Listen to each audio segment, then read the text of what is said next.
జ్ఞానోదయం.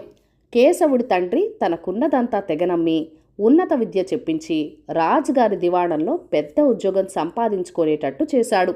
కేశవుడు దివాణంలో ఉన్నత పదవి సంపాదించడమే కాక నాగరికమైన కుటుంబానికి చెందిన రాణి అనే పిల్లను పెళ్లాడి పూర్తిగా మారిపోయి తల్లిదండ్రుల గురించి ఆలోచించటమే మానేశాడు. కాలక్రమాన కేశవుడికి కొడుకు కలిగాడు. వాడు పెరిగి పెద్దవాడవుతుంటే రాణి వాడికి కూడా దివాణంలో చిన్న ఉద్యోగం చూడమన్నది.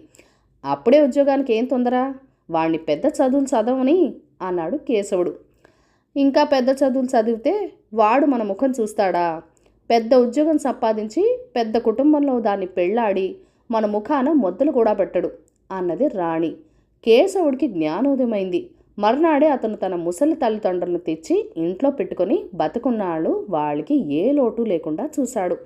ఈ కథను రచించిన వారు ఎం భాషా మొహమ్మద్దీన్ గారు.